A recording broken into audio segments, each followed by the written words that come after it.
Have you ever imagined being slapped by your own mother at a luxurious wedding in front of hundreds of guests just because you refused to give away something that was rightfully yours? If not, listen to this, because it's not a movie. It's my reality.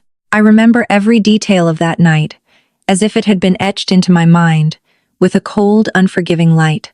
It was my sister's wedding, a lavish event held in one of the most prestigious hotels where everything was perfectly arranged. Crystal chandeliers, glittering overhead tables, draped in pristine white linen, and a guest list filled with judges, lawyers, and influential figures. My mother was always proud to associate with. I stood there in a navy dress I had carefully chosen, trying not to stand out, but also not to feel invisible. I was wrong to think I could just blend in because everything had been planned, and I was the center of a performance I never agreed to be part of. When my mother stepped onto the stage with a microphone, her smile radiant and warm, in a way that now felt painfully artificial, she called my name and invited me up in front of everyone. I felt every pair of eyes on me as I walked forward, a growing sense of unease tightening in my chest.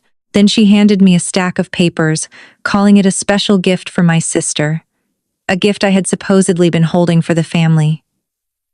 When I opened it, my heart nearly stopped. It was a transfer deed for the $2 million penthouse my grandmother had left to me. There had been no conversation, no consent. Everything was already prepared, even my signature line printed, as if they were simply waiting for me to comply. I looked up at my mother, then at my sister, and realized they had no doubt about the outcome. They expected me to surrender, just as I always had. But this time I didn't. I said no. Not loudly, not dramatically, just firmly. And in that moment, everything shattered. My mother's smile vanished, replaced by a fury she no longer tried to hide. Before I could react, her hand struck my face with such force that my earring flew off and clattered across the marble floor, the sharp metallic sound echoing through the stunned silence of the room. After being slapped in front of hundreds of people, what would you do? Cry, apologize, or walk away and change everything? That moment stretched endlessly, not because of noise or movement, but because of the crushing silence that filled the room. No one spoke. No one stepped forward. 127 people, judges, lawyers, individuals who prided themselves on representing justice and morality, just stood there watching me as if I were part of a performance they couldn't look away from. I could feel the heat spreading across my cheek, the sting grounding me in the reality of what had just happened. But what shocked me most wasn't the slap, it was the look in my mother's eyes. There was no regret, only anger that I had refused to follow her script. I bent down slowly, picking up my earring, my hand steady in a way that even surprised me. In that moment, something became clear. They would never stop if I kept staying silent. I stood up, didn't cry, didn't raise my voice, only told her quietly that it would be the last time she ever touched me, then turned and walked off the stage. Each step echoed against the marble floor, breaking the suffocating silence. I didn't run, because running would have meant weakness, and I was done being seen that way. I walked past curious stares, whispered conversations, past the same people who had applauded moments earlier. No one stopped me. No one apologized. No one stood up for me. And that silence said everything. When the ballroom doors closed behind me, I realized I had been holding my breath. The air outside was colder, quieter, like stepping into a different world. I found a corner near the concierge desk away from prying eyes and finally touched my cheek.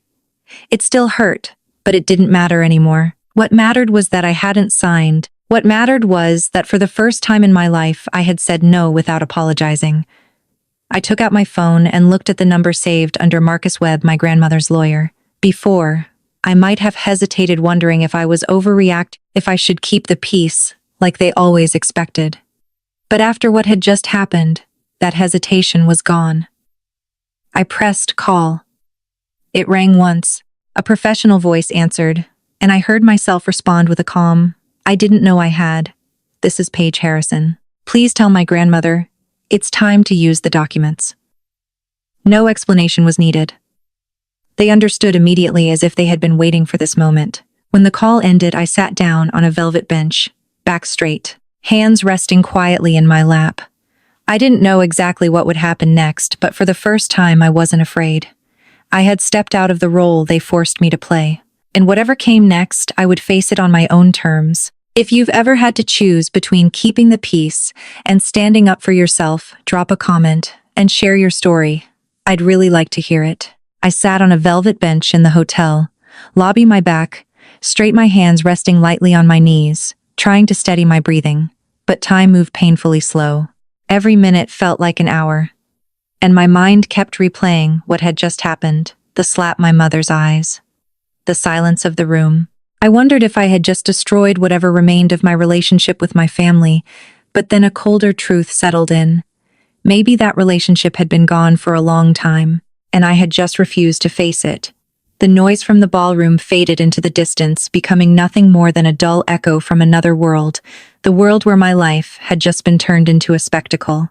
I didn't cry not because I was strong, but because I was too exhausted to feel pain the way I used to. I just sat there and waited. 1 hour.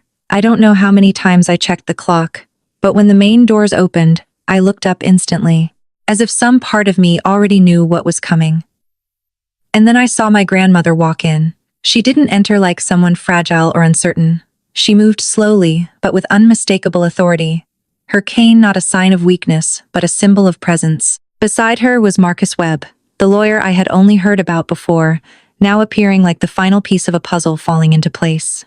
In his hand was a leather briefcase, simple, but it felt like it carried something heavier than anything material, the truth. When she stopped in front of me, her eyes immediately found the mark on my cheek, and for a brief moment, I saw something flash across her face. Not loud anger, but something colder, controlled, the kind that comes from someone who has waited too long to act. "She hit you," I said quietly, not needing to explain more. My grandmother didn't question it, didn't hesitate.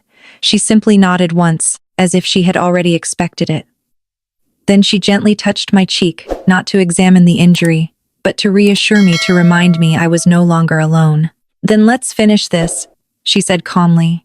But there was a weight in her voice that made it clear everything was about to change. Without hesitation, she turned and walked toward the ballroom, the same place where I had been humiliated just an hour earlier.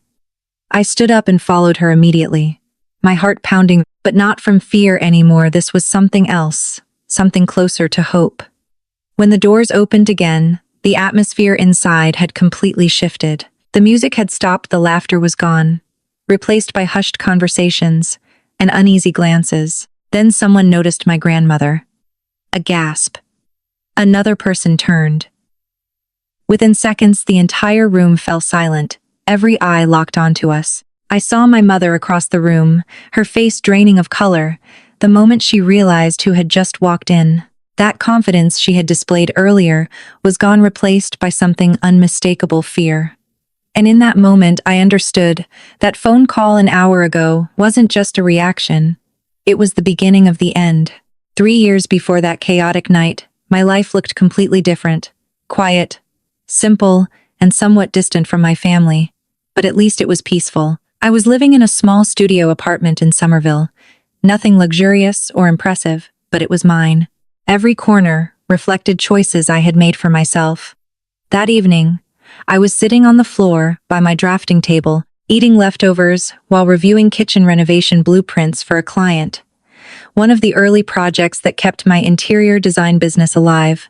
A business my family always dismissed as a little hobby. My phone buzzed, and the moment I saw my grandmother's name on the screen, I sat up straight. She didn't usually call in the evening unless it mattered. "Paige, sweetheart." Her voice came through calm as always, but there was something in the way she spoke that made me pay close attention. "I need to tell you something, and I need you to listen carefully." I didn't interrupt. I simply set my food aside and focused. She wasn't someone who wasted words, and when she spoke like this, I knew it was serious.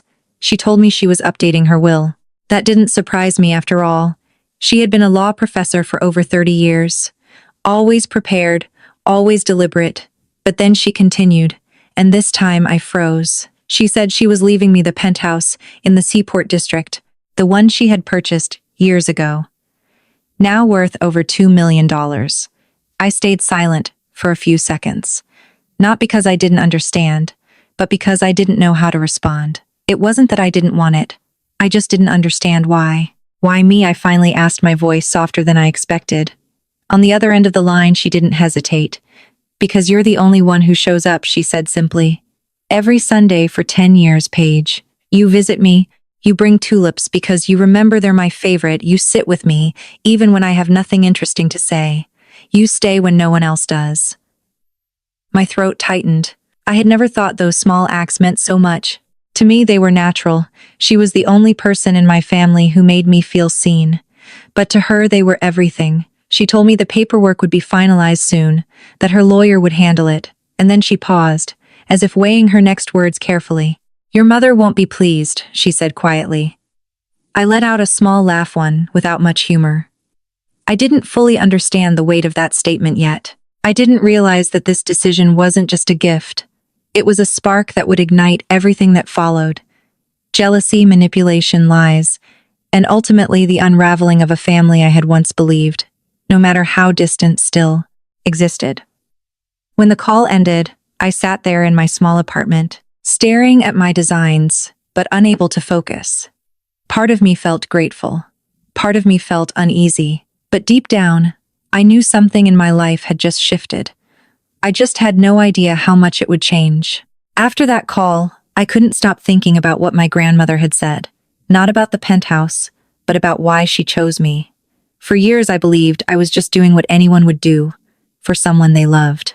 Every Sunday, I drove to visit her, bringing a small bouquet of tulips because I knew they were her favorite, sitting beside her in the living room, listening to stories I had heard dozens of times before. Some days she didn't feel like talking, and I would simply sit there in silence, but my presence seemed to be enough. I never thought those small moments could become the reason behind such a significant decision.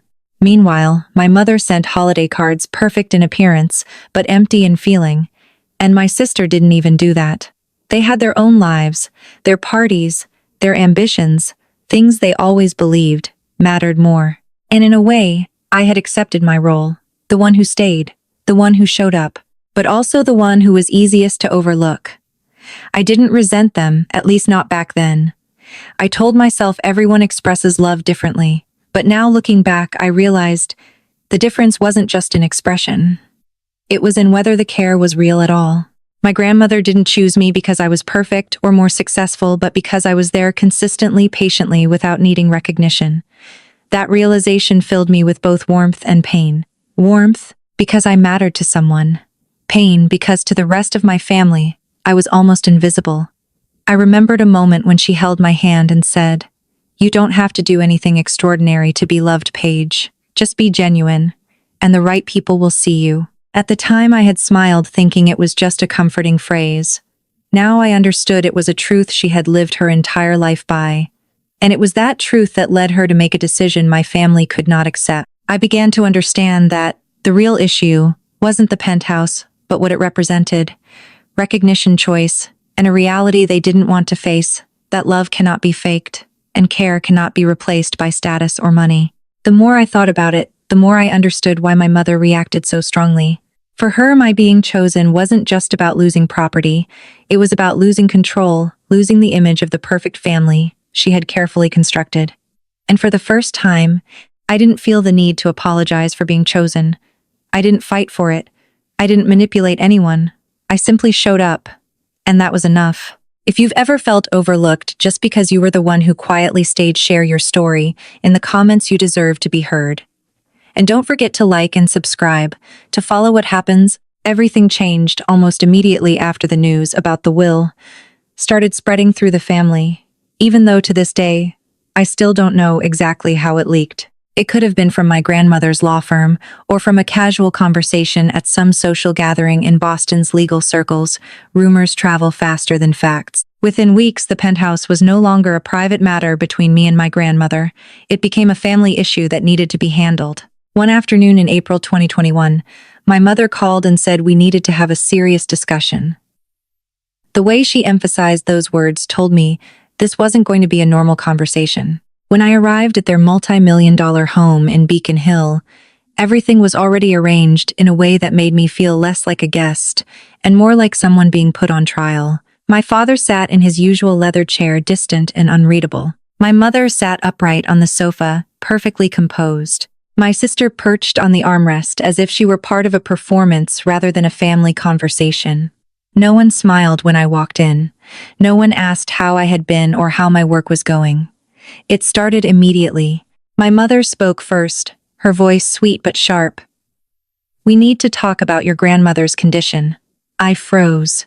Her condition, I repeated, not understanding what she meant. "She's clearly not thinking rationally," my mother continued, as if stating an obvious fact. "Leaving such a large asset to one person, while excluding the rest of the family, is not the behavior of a sound mind." A wave of discomfort rose in me, not because they disagreed, but because of how they were reframing my grandmother's decision as a mental issue. "She's not excluding anyone," I replied, keeping my voice steady. "She's making a choice. That's her right." But my words carried no weight in that room. My sister sighed, playing the part of someone deeply hurt, saying it wasn't fair that she loved our grandmother too. She just didn't have time to visit. My father, who had been silent until then, finally spoke in a measured, calculated tone. He said the fair solution would be for me to decline the inheritance, or at least sell it and divide the money equally. I looked at him and felt a distance that had likely been there for years, but was only now undeniable. This wasn't a discussion. It was pressure disguised as family concern. I realized they didn't truly care about what was right or fair. They cared about controlling the outcome. And for the first time, I understood that in their eyes, I wasn't a daughter or a sister. I was simply the person holding something they believed should belong to them. After my father presented what he called the fair solution, the room fell into a strange silence. Not the kind that comes from reflection, but the kind that comes from people who believe the outcome has already been decided. I looked at each of them and realized they didn't see this as a suggestion, but as a conclusion. In their eyes, my refusal or agreement was just a matter of time, just like every other time I had given in to keep the peace. My mother leaned forward, her expression soft yet sharp at the same time, as if she were trying to persuade me out of care. But it was really a form of control. She spoke about family values, about putting the collective above the individual, about how no one should hold on to something so significant alone. On the surface, her words sounded reasonable, even noble. But I knew they weren't rooted in care. They were rooted in control, in maintaining the image of a perfect family on her terms. My sister followed, her voice filled with emotion, as if she were genuinely hurt by my grandmother's decision. She said she was a granddaughter too, that she deserved a share, that keeping the entire penthouse for myself was selfish. I listened without interrupting, but one thought kept repeating in my mind.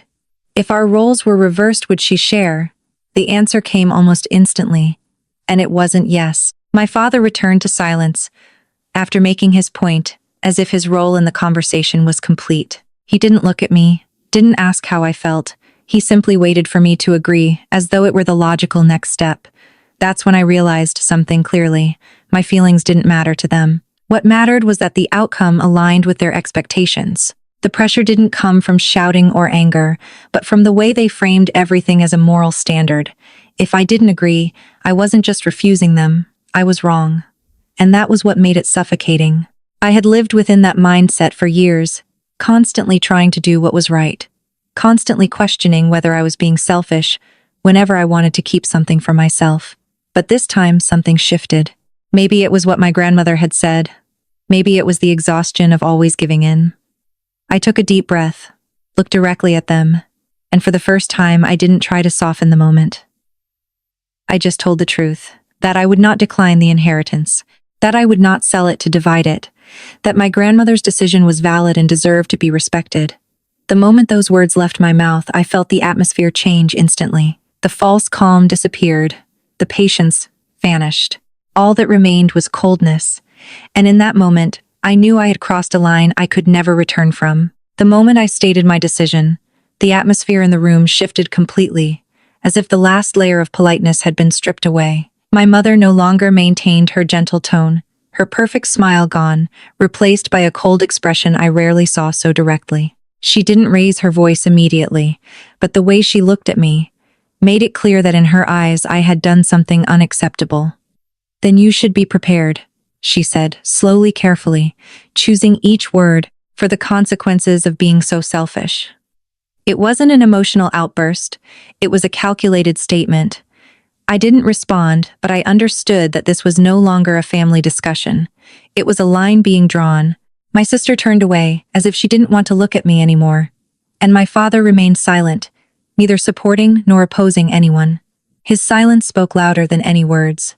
I left that house feeling heavy, but also strangely lighter, because I had finally said what I had been avoiding.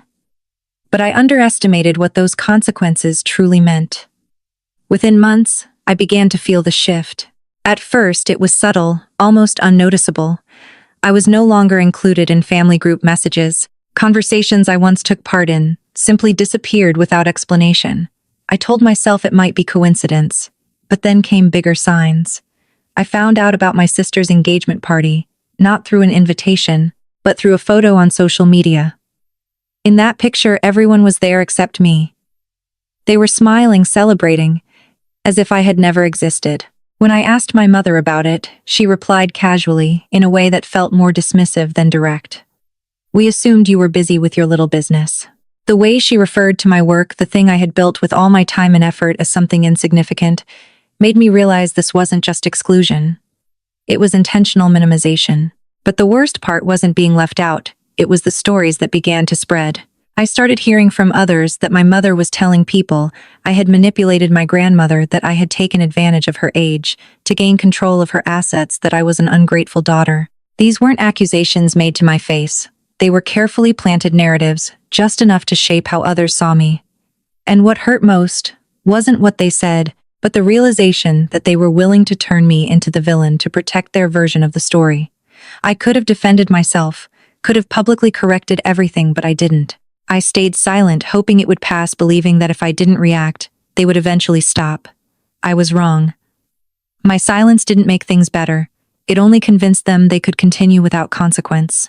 And that's when I began to understand that the cost of saying no wasn't just conflict, it was being pushed out of my own family. In the months that followed, there were no dramatic confrontations, no official declaration that I had been cut off, but the shift was undeniable. I slowly realized I was no longer part of their lives, not because they said it, but because they simply stopped acting like I existed.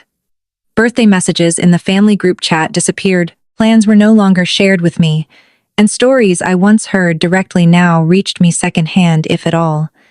Everything happened so subtly that at first I could almost convince myself it was coincidence, but over time, those coincidences became too frequent to ignore. The turning point came when I discovered my sister's engagement party through a photo on social media. In that image, my family stood together, smiling, raising glasses, a perfect picture of unity except for one missing person, and that person was me. There was no invitation, no mention, no sign that my presence had ever been considered. I stared at that photo longer than I wanted to admit, not out of jealousy, but because of how distant it felt. I used to belong in moments like that, but now I was just someone looking in from the outside. When I called my mother to ask, not to accuse, just to understand, her response made my place even clearer. She said they assumed I wouldn't be interested, that I was busy with my work, that not inviting me was meant to avoid bothering me. Each explanation sounded reasonable on its own, but together, they revealed the truth. They simply didn't want me there. Not because I was busy, but because my presence no longer fit the story they were creating. I began to understand that exclusion wasn't just about absence, it was about how they redefined me in their lives. I was no longer a daughter or a sister, but someone who had chosen a different path, someone who no longer belonged in the family as they saw it. That realization was both painful and freeing. Painful, because it forced me to accept that family ties could be replaced by convenience and image, but freeing, because I no longer had to fight for a place they had already taken away. I started investing more of my time into my work, into clients, and people who valued me for what I did, rather than what they assumed about me. But deep down, there were still moments when I wondered if things could have been different, if I had stayed silent, if I had given in. And every time that thought surfaced, I reminded myself why I had said no in the first place, not to oppose them, but to avoid losing myself. If being left out of family events made me feel like I was slowly disappearing. What came next made me realize they weren't just trying to exclude me, they were trying to control how others saw me. At first, I only heard fragments, small comments from acquaintances spoken carefully as if people weren't sure what to believe. But over time, the narrative became clearer. And it was always the same. I had manipulated my grandmother to gain control of her assets. I was portrayed as greedy, ungrateful someone who had taken advantage of an elderly relative for personal gain. These accusations were never directed at me. They spread quietly through social gatherings, through the networks my mother had built over years. What made them dangerous wasn't just that they were said, but how they were said calmly, reasonably, with a tone of concern as if they were simply unfortunate truths people should be aware of. I remember attending a gathering I used to be invited to, and overhearing my mother telling someone that I had spent too much time with my grandmother, that I had influenced her decisions, that elderly people are vulnerable without proper protection. The way she spoke made people nod in agreement, as if she were sharing a genuine worry rather than constructing a narrative that served her. I stood there, just a few steps away, and in that moment I realized my silence had allowed all of this to happen. I could have stepped in, corrected her, told the truth, but I didn't. Not because I lacked evidence, but because I didn't want to turn everything into a public confrontation. I convinced myself that staying silent was the better choice, that if I didn't engage, it would eventually fade. I was wrong. My silence didn't stop them, it empowered them. They told their version of the story without resistance, and over time that version became truth in the eyes of others. What hurt the most wasn't that outsiders believed it, but that my own family was willing to distort who I was to protect their interests. I began to understand that this wasn't personal anymore, it was strategic. A way to weaken my position, to make me seem questionable, so that when they acted, people would side with them. And through all of this, I remained silent. Not because I didn't have a voice, but because I still hoped things could be resolved without completely destroying what remained of my family. But deep down, I started to realize that the cost of silence might be greater than the cost of speaking up. If you've ever been misunderstood or had someone twist your story into something untrue, share your experience in the comments. Did you stay silent or speak up? And don't forget to like and subscribe to follow what happens next, because this is where the truth finally starts to come out. I thought my grandmother moved into a senior residence for peace. But some looks can't lie. By late 2021, my grandmother told me she was moving into Brookhaven, a luxury senior living community in Wellesley, where everything was almost too perfect. Manicured gardens, spotless hallways, polite and attentive staff. When she explained it to me, she simply said she wanted peace and quiet, a way to step away from unnecessary drama. At the time, I didn't question it. After everything that had happened within the family, it made sense that she would want distance. I continued visiting her every Sunday, as I always had, except now, instead of her familiar home, we met in a place that felt controlled, orderly, and slightly distant. Our visits looked the same on the surface. We drank tea, talked about small things, my work, the books she was reading. If anyone observed us, nothing seemed different. But there were small details that began to feel off. Sometimes while I was talking, she would stare out the window longer than usual, as if following a thought she didn't want to share. There were moments when she would stop mid-sentence, then abruptly shift the topic, like she had touched on something she didn't want to revisit. I asked her once gently if something had happened between her and my mother. She didn't answer immediately. She looked out at the garden, the perfectly trimmed hedges that left no room for anything wild or uncontrolled. After a while, she said that some things were better left alone. That answer didn't reassure me, but I chose not to press further. Partly because I respected her choice, partly because I wasn't sure I was ready to hear the truth if there was one. I told myself I was overthinking, that maybe she was just tired. That age made people more reserved. But deep down, I knew that wasn't the whole story. There was something in the way she observed her surroundings, in how carefully she chose her words, that made me feel she was protecting a secret, not just for herself, but for me. What troubled me most was that I didn't push harder. I accepted that silence, just as I had accepted so many other things in my life. I kept visiting her, kept our conversations light, kept pretending everything was fine, even though part of me knew that peace was temporary. I didn't realize then that her move to Brookhaven wasn't about seeking quiet. It was about creating distance, not about rest, but about avoiding a truth she wasn't ready to confront openly. And it would take me 3 years to understand that, to realize that sometimes silence doesn't mean there's nothing to say, but that what needs to be said is too heavy to put into words. In December 2023, on an ordinary afternoon in my studio surrounded by fabric samples and unfinished designs, the mail arrived with something unusual, a thick, cream-colored envelope, the kind that immediately stood out. The handwriting on it was so elaborate that I had to look closely to recognize my own name. After 2 years of being almost completely erased from my family's life, I had grown used to not hearing from them at all, so the appearance of that envelope stirred both curiosity and caution. When I opened it, I found a wedding invitation, Madison's wedding scheduled for March 15, 2024, at a luxury hotel. I knew well, a place where every detail was designed to project status and perfection. I held the invitation in my hands, longer than I expected, not because I was emotional, but because I didn't know how to feel. After everything, the silence, the exclusion, the stories told behind my back now, they were inviting me to one of the most important family events, as if nothing had happened.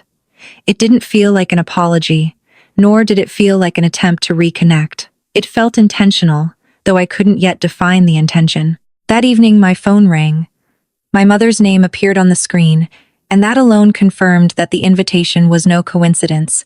Her voice when I answered was unusually warm, almost like it had been before everything fell apart. She asked if I had received the invitation, and spoke about the wedding as an opportunity for the family to come together, to move past misunderstandings, and to move forward. The words were carefully chosen, perfectly aligned with the image she always tried to maintain. I listened without interrupting, but one question kept repeating in my mind: why? Now, why, after 2 years of complete silence, did they suddenly want me back? And in such a public setting, I didn't believe it was just about reconciliation. Not because I was cynical, but because I had seen how they handled things before. For them, actions always had a purpose, and that purpose usually involved image and control. When the call ended, I placed my phone down and looked at the invitation again.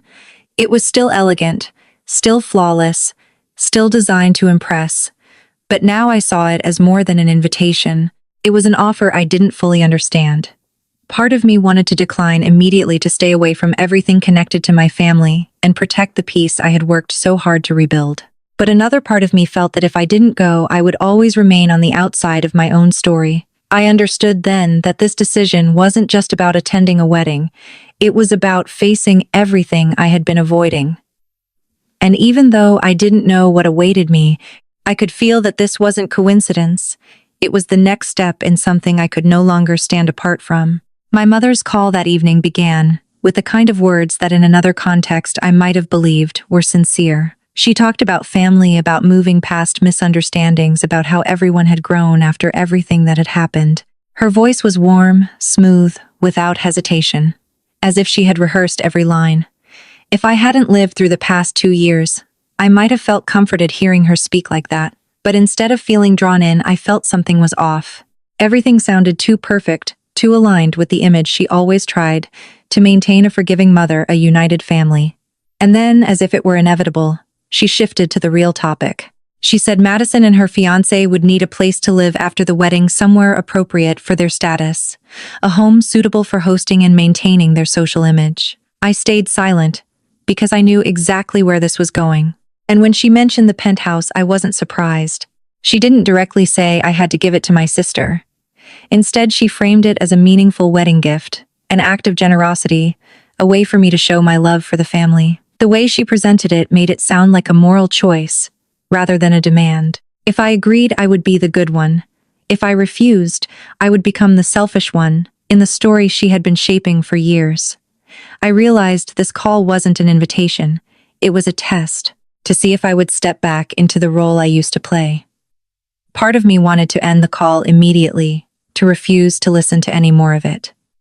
But I stayed because I needed to understand exactly what they were thinking. When I told her the penthouse was mine, that it was my grandmother's decision, and I had no intention of changing it, her tone shifted instantly. The warmth disappeared, replaced by the coldness I recognized all too well. There was no more talk of family or reconciliation. She told me to think carefully, that I needed to make the right choice before the wedding. There was no explicit threat, but the implication was clear. If I didn't comply, there would be consequences. The call ended abruptly, without goodbye, without the softness it began with. I sat there, phone still in my hand, realizing everything had become unmistakably clear. The wedding invitation wasn't a gesture of reconciliation. It was the first move in a plan. They didn't want me back because I was family. They wanted me back because I had something they needed. And for the first time, I had no doubt about it. After that call, I barely slept. My mind kept replaying everything: the invitation, my mother's voice, the way she shifted from reconciliation to making the right choice within minutes. I understood clearly that if I attended the wedding, I would be walking into a situation that had already been carefully arranged, one where I might be forced to make a decision in front of hundreds of people. But if I didn't go, I also knew they would twist that into something else, that I was too ashamed to show up, that I had something to hide, that I had chosen to distance myself from the family. No matter what I did, they would find a way to shape it into their narrative. And that was what made this decision harder than anything before. I spent days thinking through every possibility, every outcome. Part of me wanted to decline to protect the fragile sense of peace I had rebuilt after 2 years of exclusion. I had my own life. Now my work was growing, and I was surrounded by people who saw me for who I was, not for what they assumed. I could stay in that space and never return to a place I knew would hurt me. But the more I thought about it, the more I realized that avoidance wasn't freedom. It was just delay. If I didn't go, I would remain the person others talked about, not the one who spoke for herself. And that felt worse than facing it directly. I began to look back at everything that had happened over the past 3 years: the call from my grandmother, the pressure from my family, the exclusion, the rumors. Each moment had led me here, as if this wasn't just an event, but the intersection of everything I had been avoiding. I realized that if I wanted a different ending, I couldn't remain passive. I couldn't stay silent and hope things would resolve on their own. Choosing to attend the wedding wasn't about believing in reconciliation. It was about standing in the space they had prepared and refusing to be pushed out of my own story. When I finally sent my RSVP, my hand trembled slightly, not out of fear, but because I knew this decision would carry consequences I couldn't fully predict. But this time, that feeling didn't make me step back. It made me more certain. I wasn't going to please them or prove anything to anyone else. I was going for myself. I wanted to face what had happened and stop letting others define my role. And for the first time, I felt like I wasn't just reacting to circumstances, I was choosing to step into them. If you've ever faced a choice where both staying and leaving came with risks, what would you choose, confrontation or avoidance? Share your thoughts in the comments. And don't forget to like and subscribe to see what happens next, because this decision leads to a moment no one saw coming. 1 week before the wedding, early in the morning, before I had even started my day, my phone rang with the one name I trusted most, my grandmother. But something was different this time. It wasn't her usual calm tone, but a sense of urgency carefully held beneath her voice. "Paige, you need to listen carefully," she said.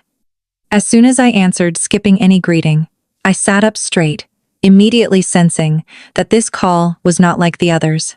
She didn't explain much, didn't speak in detail. She just gave me a very specific instruction. If anything happened at the wedding, anything at all, that put me in a difficult position, I was to call Marcus Webb immediately. She read his number to me slowly, 1 digit at a time, asking me to write it down. I did, even though my mind was full of questions. "What's going to happen?" I asked, unable to hide my concern. On the other end, she paused for a moment, then answered in a way that made me even more uneasy. She said my mother was planning something. She didn't know the exact details, but she knew how her daughter operated, always needing a stage, always needing witnesses. That sentence sent a chill through me, because it aligned too perfectly with everything I had experienced. She continued, her voice steady but firm. "I've prepared everything." I hesitated, not fully understanding what she meant. Prepared what? I asked, but she didn't answer directly. She simply repeated that Marcus had everything needed, that if I called, he would know exactly what to do. The way she said it made it clear this wasn't a simple backup plan. It was something that had been carefully arranged over time. I felt my hands tremble slightly as I held the phone, not from fear in the usual sense, but from the realization that there were things unfolding that I didn't fully understand. I wanted to ask more to get clearer answers, but she stopped me with a quiet statement. Just remember the number. Then she added something that made me go silent. No matter what happens, I love you. It didn't feel like reassurance. It felt like preparation, like she was readying me for something much bigger. When the call ended, I sat there for a long moment, staring at the number I had written down, realizing it wasn't just a contact, it was a door I might have to open at any moment. For the first time since receiving the invitation, I no longer saw it as just a trap. I began to understand that if there was a trap, someone had already prepared a way to confront it. And that realization was both comforting and unsettling because it meant things could go much further than I had imagined. On March 15th, 2024, when I stepped through the grand doors of the hotel, hosting the wedding, the first thing I felt wasn't excitement or emotion, it was clarity. Everything around me was so perfectly arranged, it almost felt unreal. Crystal chandeliers casting soft light tables, set with precise detail music playing in the background like it had been carefully curated. It was exactly the kind of event my mother would create. Elegant, controlled, and filled with people who could witness it.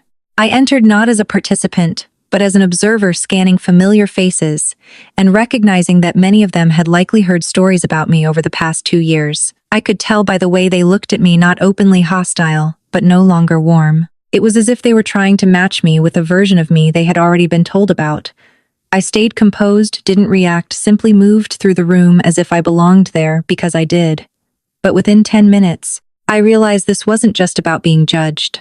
My father approached me first, not with a greeting, but with a slight nod, more of a social acknowledgement than anything personal.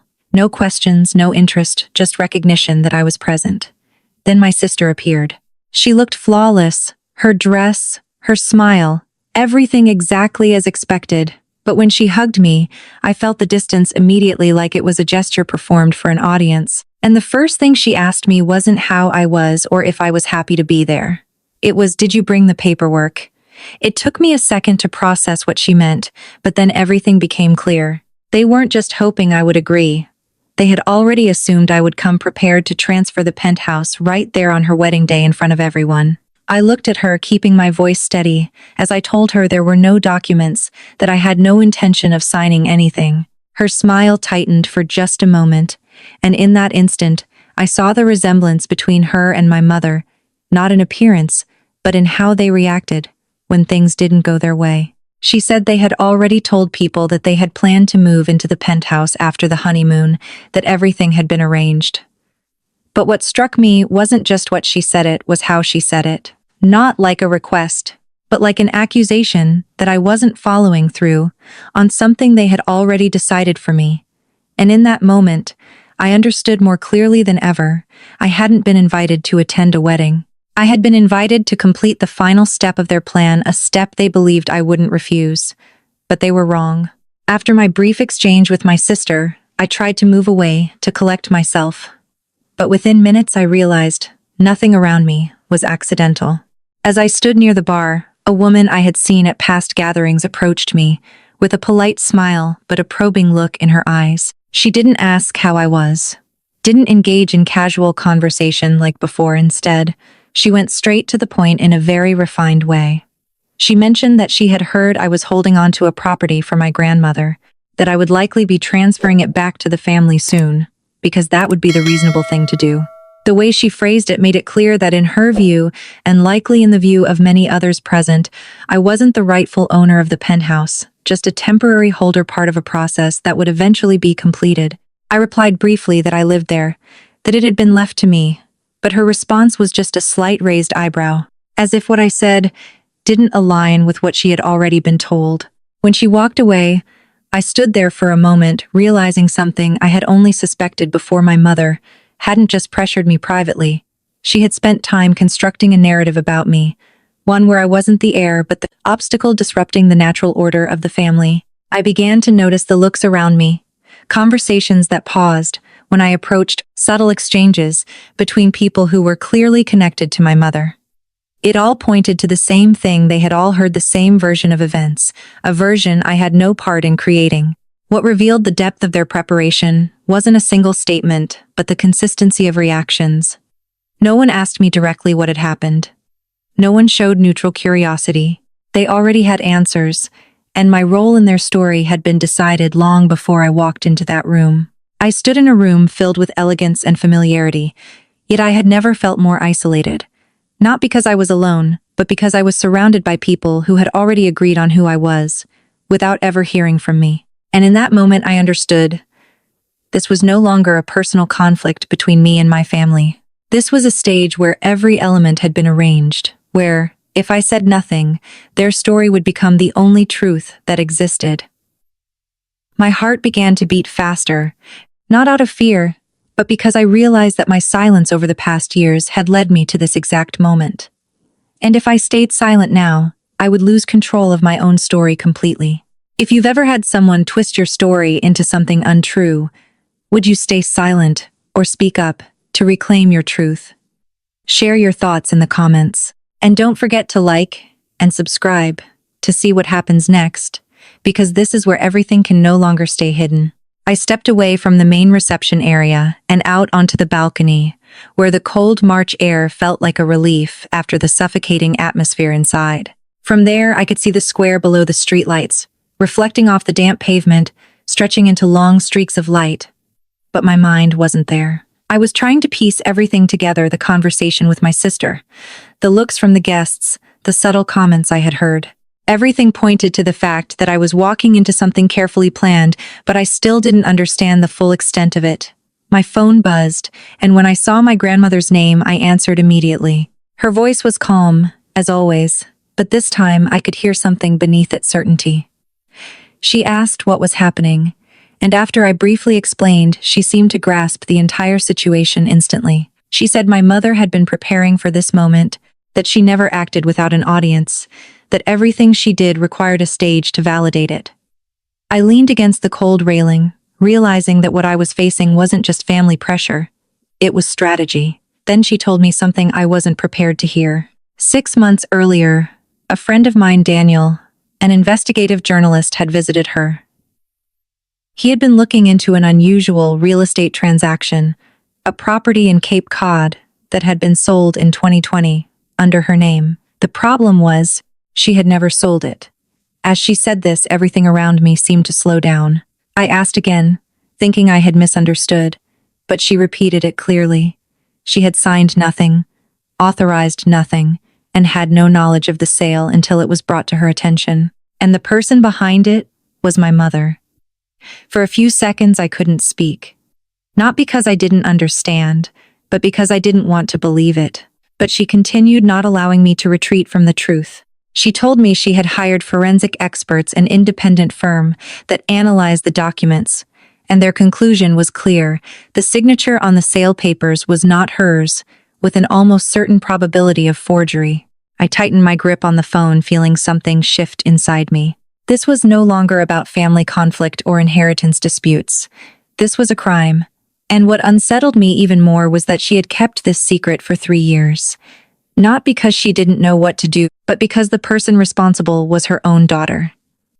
She said she had been waiting for the right moment, when the truth could be revealed in a way that couldn't be denied. And according to her, tonight was that moment. When the call ended, I stood there on the balcony, the cold wind brushing past me, but I barely felt it. Everything was clearer now than it had ever been. I wasn't just protecting a penthouse. I was standing at the center of a truth that once revealed would change everything. I thought I was prepared for anything, until my mother took the microphone and turned me into a gift in front of the entire room. When I returned to the ballroom, after my call with my grandmother, the atmosphere had shifted in a way that was hard to describe, no longer lively, but tense, as if everything was building toward a predetermined moment. I stayed near the back, sitting with people I barely knew, hoping I could get through the evening without becoming the center of attention. I was wrong. When the sound of metal tapping against a glass echoed from the head table, the room fell silent. My mother stood up, holding a microphone, her smile bright as if she were about to share something heartfelt.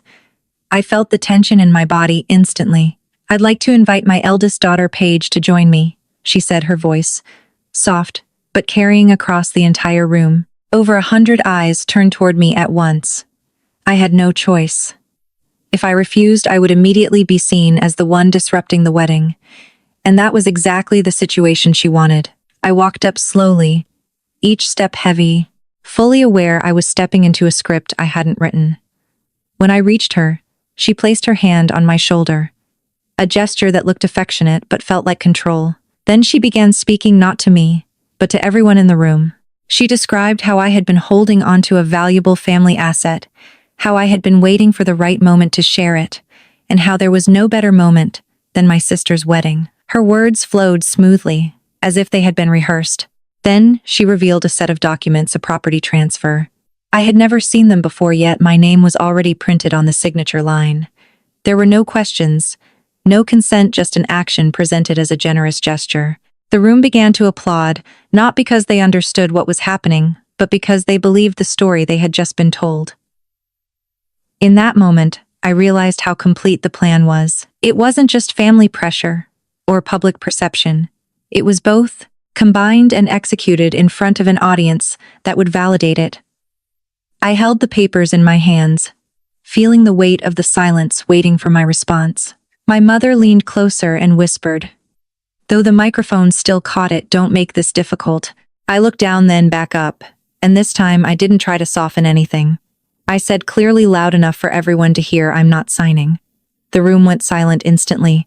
No more applause, no more conversation, just tension. My mother's smile vanished, in a second replaced by a fury she could no longer hide. This was no longer a performance. This was the moment the truth began to break through the story she had created. One slap ended the ceremony, but it also marked the beginning of a truth that could no longer be hidden.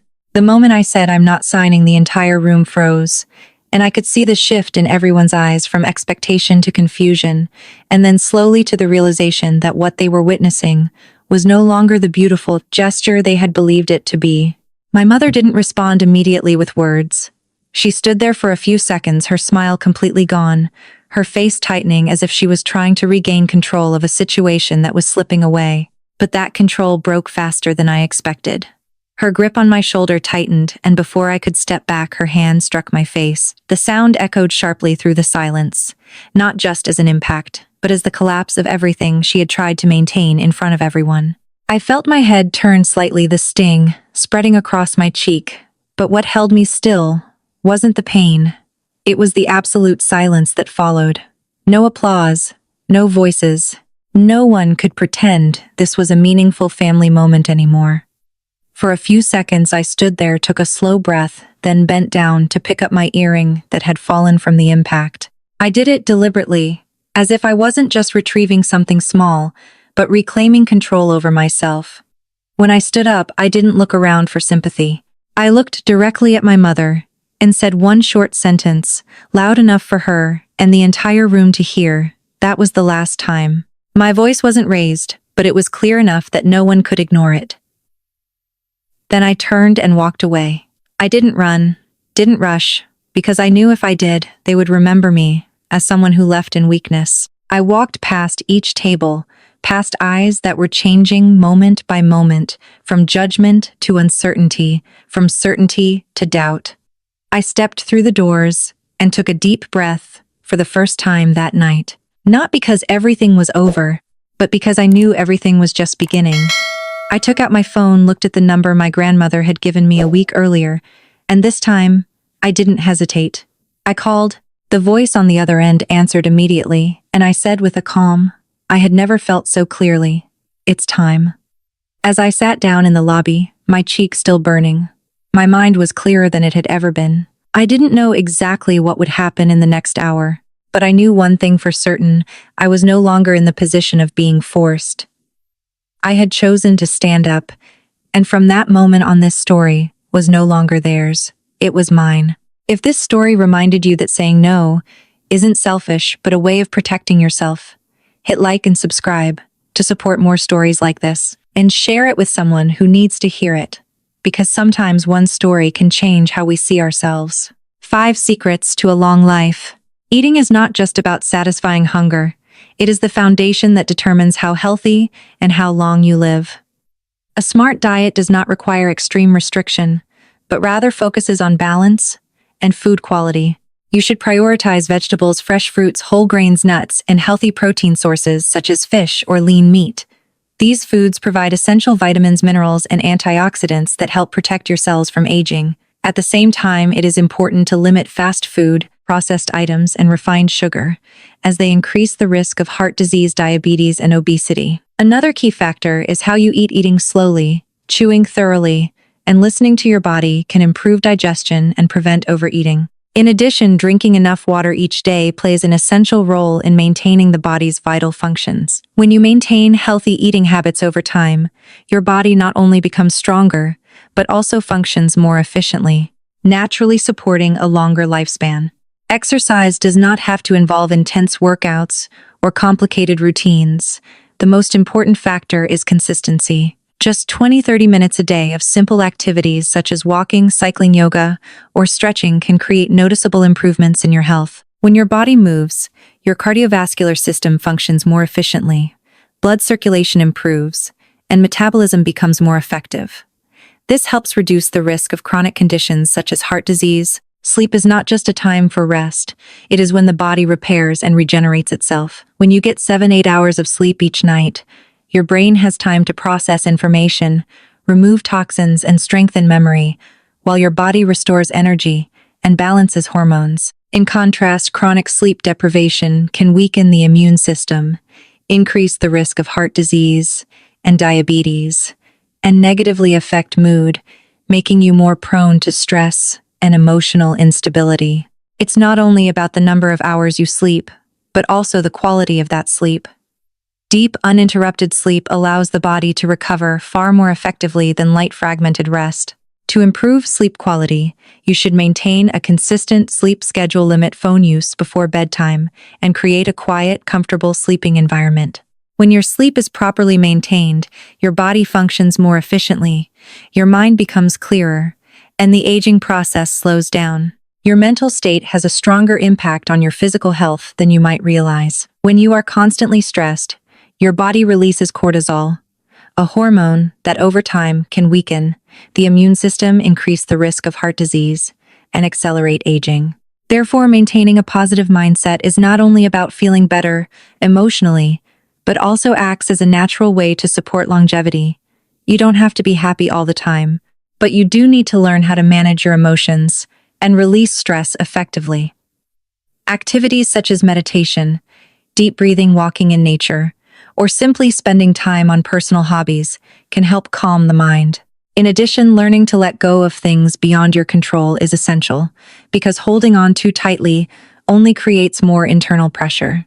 When your mind is balanced and positive, your body responds better, allowing you to live healthier, more peacefully, and for a longer time.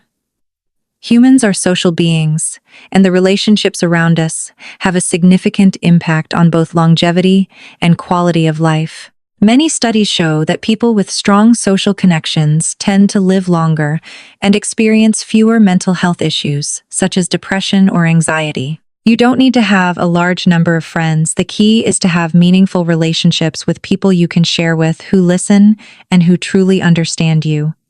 Family, friends, or even supportive colleagues can become sources of motivation that help you get through difficult times. On the other hand, prolonged isolation can create feelings of emptiness, increase stress, and negatively affect overall health. Therefore, it's important to invest time in nurturing relationships, actively staying connected even through small actions like a phone call or a simple meetup. When you have meaningful connections, life not only becomes longer, but also